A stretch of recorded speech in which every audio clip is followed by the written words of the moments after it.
உயர் கல்வி தர மேம்பாட்டிற்கு தகவல் தொழில்நுட்பங்களை உட்படுத்துதல் எனும் சர்வதேச கருத்தரங்கு சென்னையில் நடந்தது.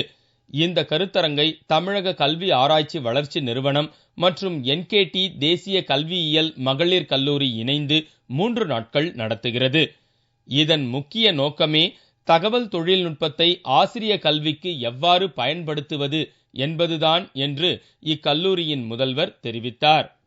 ஆசிரிய கல்விக்கு இது எவ்வாறு பயன்படுகின்றது அப்படிங்கிறது தான் எங்களுடைய முக்கிய கவனமாக இருக்கின்றது. வெளிநாடுகளில் என்ன பண்ணுகின்றார்கள், நம் நாடு எங்கே இருக்கின்றது, வெளிநாடுகளில் செயல்படுத்தப்படும் நிகழ்ச்சிகளை நிறைவை எவ்வாறு எடுத்து நம் நாட்டில் கணினி வழியாக உட்புகுத்துவது என்பதையும் மாணவர்கள் அறிந்து கொள்வார்கள். எனவே இதன் வாயிலாக கல்வியின் தரம், ஆசிரிய கல்வியின் தரம் உயரும் என்பதில் எந்தவித ஐயப்பாடும் கிடையாது. இந்த கருத்தரங்கில் தகவல் தொழில்நுட்பம் பற்றிய சிந்தனைகள், தகவல் தொழில்நுட்பத்தை கல்வி கோட்பாட்டுடன் இணைத்து தரமான கல்வியை கொண்டு வருவது, மக்கள் தொடர்பு ஊடகங்களை கல்விக்கு பயன்படுத்துவது போன்ற 11 தலைப்புகளில் விவாதிக்கப்படுகிறது.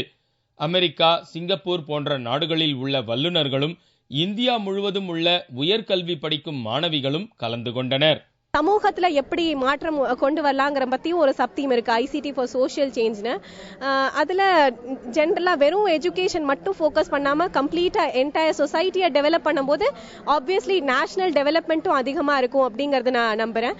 தகவல் தொழில்நுட்பம் இன்றைய காலகட்டத்தில் தவிர்க்க முடியாத ஒன்றாகிவிட்டது என்பதை தெரிந்து கொள்ளும் விழிப்புணர்வாக இந்த கருத்தரங்கு இருக்கும் என்பதில் சந்தேகமில்லை.